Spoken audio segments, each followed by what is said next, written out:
It's Transformers96 here with another review. This time we have the Marvel Infinite Series Ant-Man figure, so here you go. So like I've said in every review that I do of the Infinite Series, the packaging, I much prefer the Marvel Universe style packaging with the nice artwork of the character up on that top right corner. And it looked fantastic. I really do like the old design, so definitely would like to go back to that. But this design overall does look nice, but definitely not superior to the previous packaging.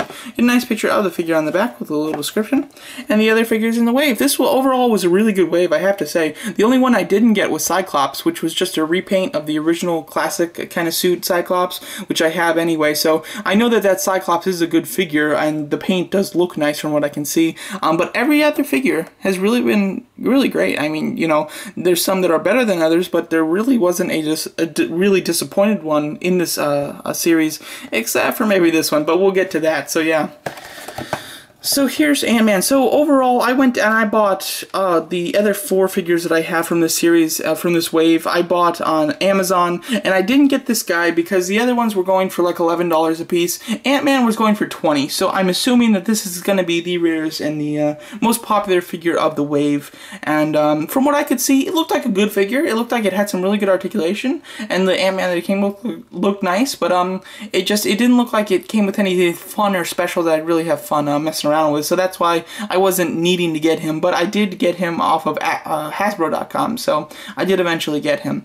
Now, I said it looked like he had some really good articulation, and I don't know what pictures I was looking at, but I completely thought that he had the new body, the new sculpt, with the old style hands. That's what I was expecting. I thought that he'd have the new articulation, but they reused the old hands, and that is just not the case, unfortunately. This is a completely old sculpt.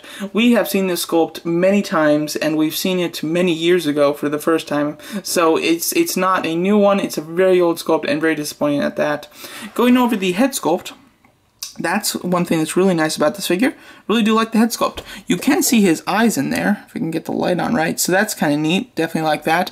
And the whole helmet itself is really cool. This little chin guard isn't actually attached to his chin down there, so you can break this, unfortunately, so just be careful. It doesn't look like it'll break easily, but if you, I'm sure you can find a way if you mess around with it too bad, so try to be careful with that.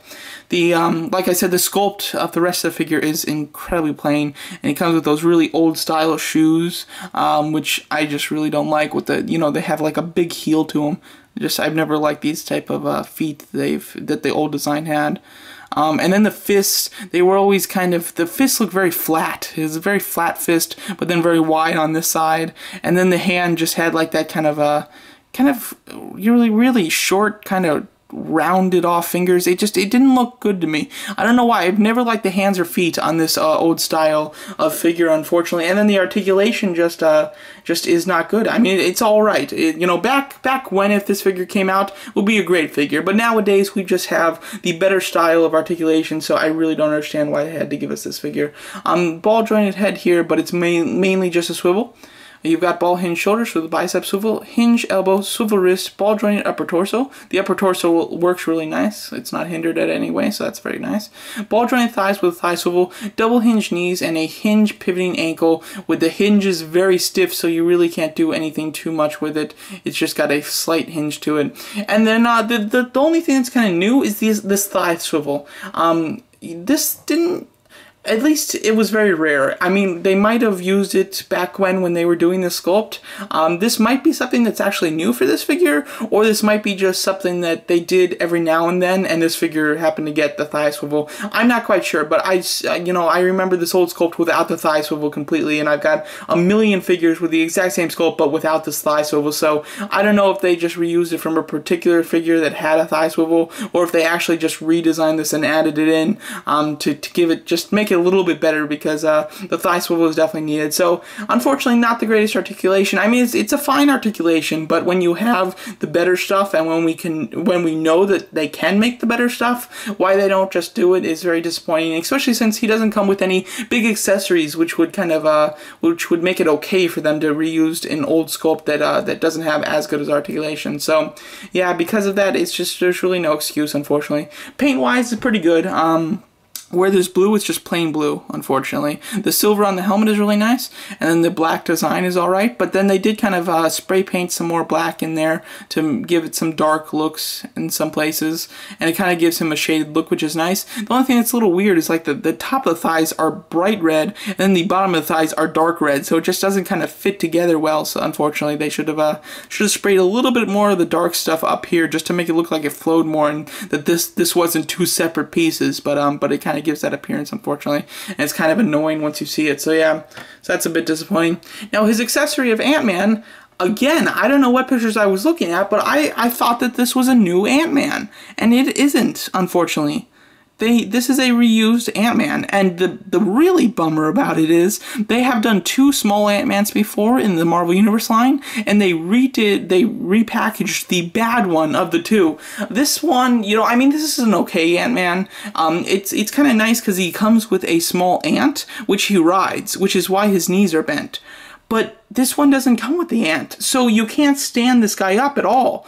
You know, it's impossible because he's supposed to be riding an ant, and that's just a bummer. I don't know why they did that. If they gave you the ant, that would have been fine. But to not give you the ant is just like spitting in your face. This guy is completely worthless, and it's really disappointing.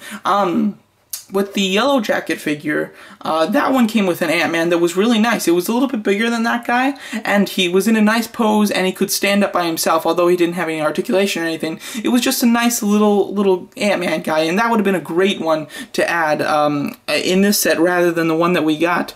This small Ant-Man that came originally with the ant, that was in the Avengers 3-pack from the Marvel Universe line. So yeah, overall, very disappointing figure. Mostly, it's quite disappointing, unfortunately. You know, the figure style is a very old design, and they repackaged fairly crappy Ant-Man considering he doesn't come with the ant, and there's just really nothing new with this guy. I would recommend this only for the character, and I believe that's probably why they cheaped out on some of the stuff here, because they just expect people to buy it because it's, you know, it's Hank Pym, it's Ant-Man, you know, this is a big character and one that they should have made a long time ago, so I think that that's what they're hoping that people will buy this for, the character, and not so much the actual figure itself, which is disappointing. And because there's an Ant-Man movie coming out, you know, I'm sure this one's going to do super well. Here he is with Wasp.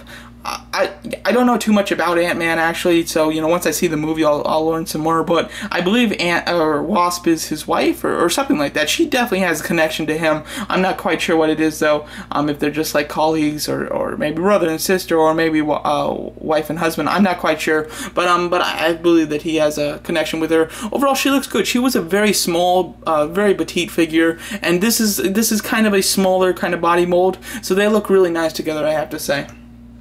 So like I said, either you've decided to buy this because it's Ant-Man, or, you know, you decided not to buy it. That's really how it is. If you're really on the fence, I'd say if you want an Ant-Man figure, obviously get it. But if not, it's not the greatest figure. It's certainly not the worst figure in the world. It's just, it's not great. They could have done a few things to make it a lot better, and I don't think it would have been much more expensive for them either. So it is disappointing to see them cheap out.